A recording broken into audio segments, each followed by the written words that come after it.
You are 7 years old when you first discover you can kick a soccer ball farther than anyone in your neighborhood. Not football, soccer, because that's what your mom signed you up for, thinking it was safer than the collision sport happening on the other field. But you keep staring at those goalposts, those towering yellow monuments that seem to dare you to try something different. You switch to football in middle school and suddenly you're the weird kid. While everyone else is tackling and blocking and bleeding, you're standing on the sideline in a clean jersey, stretching your hip flexors like some kind of athlete-adjacent participant. The other players call you soccer boy, and it stings because deep down, you know they're right. You're not really playing football, you're just visiting it. High school changes everything and nothing. You make every extra point, you nail field goals from 40 yards out, and your coach loves you because you're automatic. But automatic isn't exciting.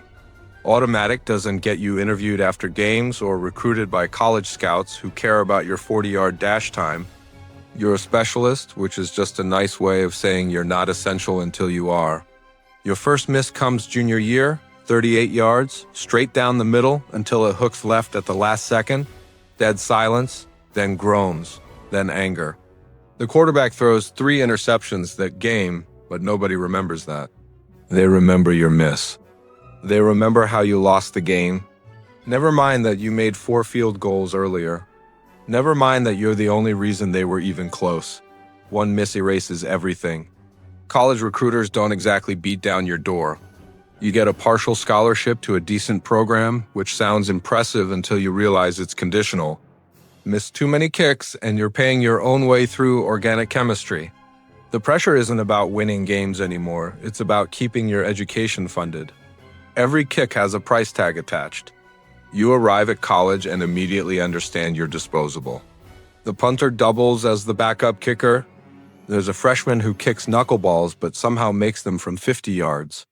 You always one bad game away from being replaced by someone who costs less and complains less about leg fatigue. The mental game destroys you slowly. You practice the same motion 10,000 times until it's automatic. Then you step onto the field and your brain starts cataloging everything that could go wrong.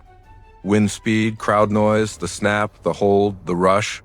You're thinking about your plant foot while the ball is in the air, wondering if you pulled it left before you even know if it's good. You make 90% of your kicks and people call you clutch. You miss 1 game winner and you're a choker. The margin for error is 0. Running backs can fumble and redeem themselves next play. Quarterbacks can throw picks and come back in the 4th quarter. You get 1 chance, maybe 2 if you're lucky, and if you miss, that's your entire contribution to the game. 1 moment of failure defining 4 hours of preparation. The pros are even worse. You're a minimum wage player in a maximum wage sport. You make the league minimum while mediocre linebackers make millions.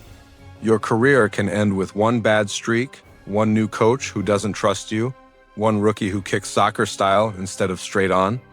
You always looking over your shoulder at undrafted free agents and college seniors who might be more accurate under pressure. That's why it sucks to be a kicker. Because you're simultaneously the most important player on the field and the most expendable. Because your mistakes are magnified and your successes are expected. Because you train like an athlete but get treated like a technician. Because when you make it, they barely notice, but when you miss, they never forget.